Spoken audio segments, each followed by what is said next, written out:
Hi, I'm Dr. Bertice Berry, and I want to tell you a story. My nephew is one of the hardest working people I know.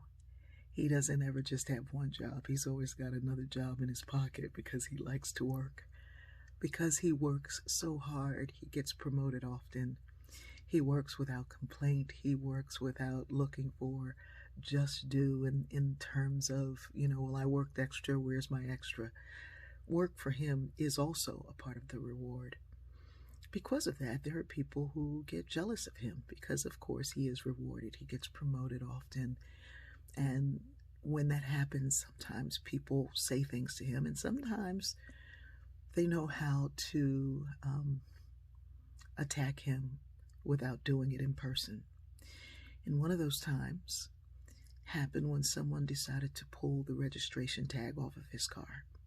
Now, I don't know about you, but I don't check every day to see if the registration tag is still on my car. I don't think anything of it. I put it on there, I know it's there, and I keep moving.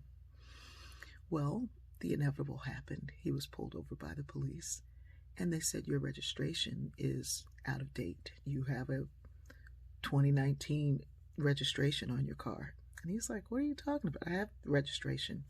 So he pulls out the real registration, and they say, yeah, but it needs to be displayed. Let us look up things. They go and look up things, and it just so happened that he had his insurance was due, and he had changed banks and bank cards and had forgotten to put that on the new card, and so the insurance hadn't been paid. He didn't even realize it.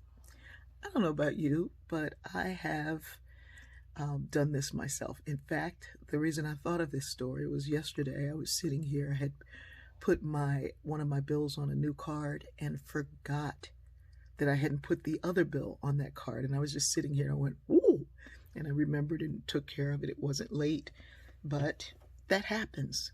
It happens. So the police officer says, well, you don't have insurance. He says, I do have insurance. He realized what happened. So he gets a ticket. He says, well, I'll just, I fixed everything and I'll just go before the judge. He goes before the judge. And that day the judge had another woman there, and that woman had been speeding and something else. And they said, well, just, give her a warning and let her go. So he said, oh, good. This is going to be fine because I fixed all of these things and I can explain all of these things. Someone pulled my registration tag off my car, and my insurance, I didn't even know it was out, but it was taken care of that same day. Well, the judge decides to fine him $1,400. And he says, do you have the $1,400? And he says, not today. I mean, it's the third. I just paid every bill I had. And so the judge said, well, okay, we'll just give you probation, like it was a gift. So for something someone else did, he was put on probation until that was paid off. Now, if you miss any one of those payments, your license will be suspended. You won't know that your license is suspended. These things happen a lot.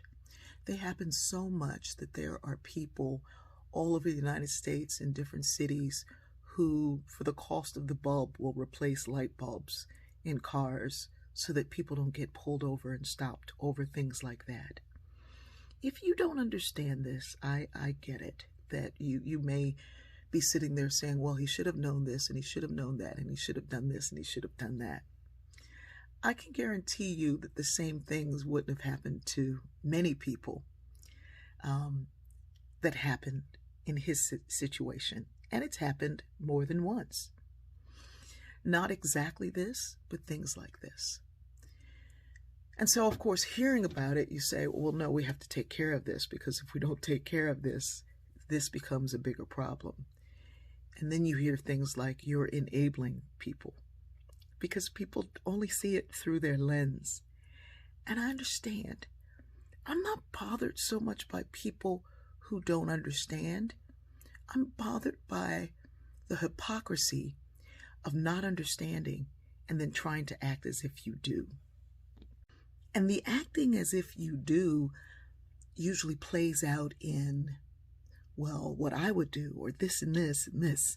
And the hypocrisy plays out in double standards, right? So here's what I'd like you to do. If you don't understand, wait until you do. Act like you're in a chemistry class and the professor has, no, an advanced chemistry class, and the professor has asked a question and it's really hard and you don't know the answer, and you don't raise your hand because you know you don't know the answer. Do that. Don't raise your hand and offer some kind of a solution to something until you can understand it. Because that part is a part of, I don't call it microaggression. There's nothing micro about it. It's the death of 1,000 cuts. And so something as simple as that can snowball into this. And so what we tend to do is say, but they're criminals. He was on probation. I know too many stories of how probation became incarceration. And it was a fine that tripled and doubled. Let's look a little further. Let's look a little deeper. And let's listen to understand and learn and love together and grow together. We're going to get there. But I can't see your life through my eyes. You can't see mine through yours. What we can do is share our stories, learn to listen, learn to love, and then when we do comprehend, raise your hand and stand up and say, what can I do? I love you.